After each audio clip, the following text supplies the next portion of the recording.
check out the Logitech HD Pro Webcam C920, affiliate link below in the video description.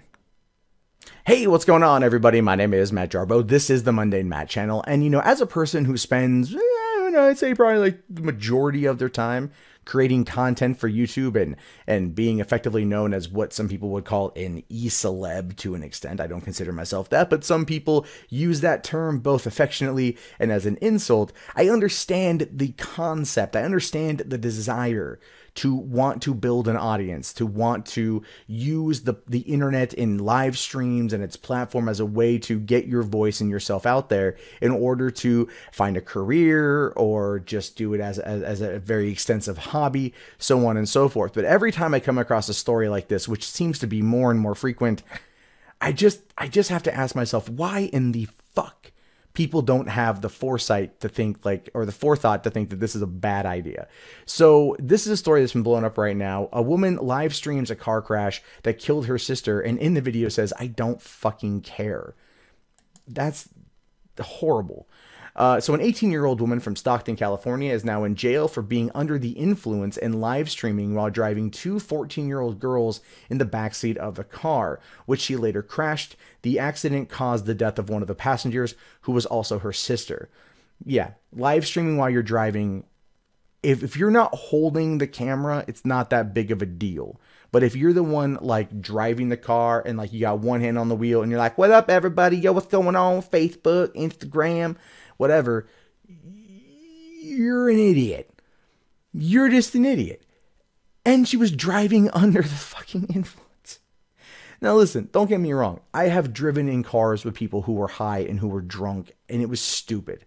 All right, it was so stupid. But like at that age, I understand the thrill of it. It's just the most ridiculous thing on the planet. The Instagram video shows Obdulia Sanchez driving in Los Baños, California, while listening to music with two girls in the back seat.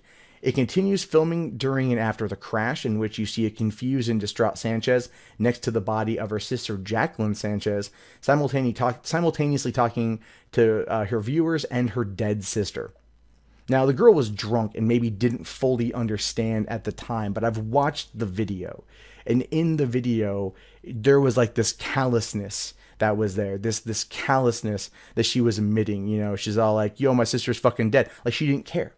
She just didn't care what was going on. She just was like, "I'm too busy talking to the camera. I'm too busy being a narcissist. I'm too busy being this person who has just taken the life of my 14-year-old sister and not giving a shit." And that is a huge problem. She says here, "Everybody, if I go to jail for fucking life, you already know why. My sister is fucking dying. Look, my sister is dead. I don't give a fuck. This is the last thing I wanted to happen to us, but it just did. This is the last thing I wanted to have happen, but I'm going to be drunk, live streaming, driving a car, not paying attention. The two girls in the back without their seatbelt on. Yeah, but I don't give a fuck. But it's just what happened. And already just that first little tidbit there. You want this girl to go to jail for life. You want this girl to spend her entire remaining days locked behind bars, basically having to deal with the death of her sister and everything else she fucked up. But then she goes on to say, "Jacqueline, please wake up. I fucking killed my sister. Okay, I know I'm going to jail for life. I understand that. This is the last thing I wanted to happen. All right. I don't fucking care, though. I'm going to hold it down. I love you. Rest in peace, sweetie. If you don't survive, I'm fucking sorry, baby. Wake up, baby. I'm really sorry, baby. I did not mean to kill you, sweetie." Now, this entire exchange is what's going to be used by the prosecution to send her away. Will it be for life? I don't know. They probably won't lock her up for life. But that entire exchange, which I'll link to in the video description, to the live link of it so you guys can see it. Because I don't want to put it here because I don't want my channel getting taken down for it. But I'll link to it so you guys can check it out. It's one of those things where you can just hear the callousness in her voice and also that realization of what might be happening. But just the fact that she says, "I don't fucking care." I don't know if that's like an ego thing. I don't know if that's just like an 18-year-old teenager, kind of like attitude, right? Like the way she was speaking kind of, in my opinion, denotes that she kind of was like trying to act hard, like a little bit like, like a vato and whatever. Because living in California, you see a lot of that mentality. And so the people like that's the what they have to project, right? Because you could almost could kind of see her going through the different stages of like breaking character, realizing what she did, but then almost going, oh no, I have to hold on, I have to still be this hard ass. Like, I don't fucking care, I fucking killed my sister, I'm fucking drunk, you know, like Pickle Rick, bitch. Like, it's that mentality that is so interesting to watch in such a morbidly horrific way. You know what I mean?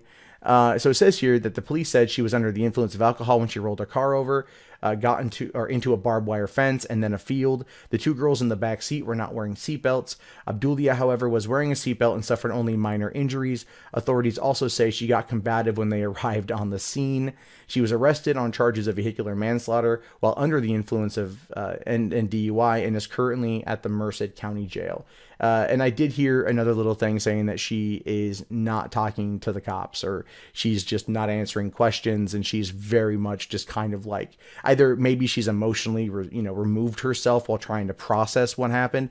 And look, I might come across as extremely judgmental here, and to an extent I own that, you know, but this is a person who will have to live with what she did. This is a person who will have to live with the fuck ups of her own life, and the fact that she took her sister's life because she was being wholly irresponsible for the sake of trying to, I don't know, placate an audience online. And this is also some of the same reasons what we've seen similar with, let's say, Jake Paul, for example. His mindset recently of trying to do everything he can for an audience because he's trying to play up that mentality has led him to lose his job. I mean, and rightfully so. He's a fucking cunt. But you look at a girl like this, and it's a very similar mindset, just on a much smaller scale.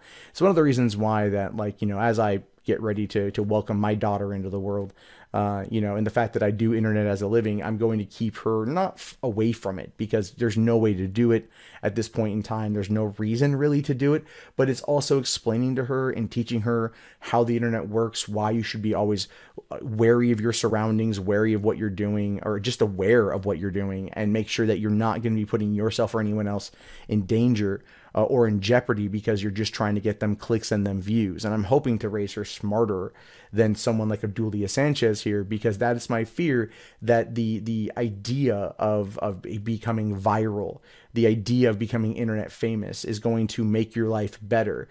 In Obdulia's case, what she did is made her infamous to an extent, but has also basically destroyed her entire existence and any other further existence she might have, because she was trying and ultimately failed to be badass or some shit. It's just sad. It's sad, it's depressing, but it's also a very big warning.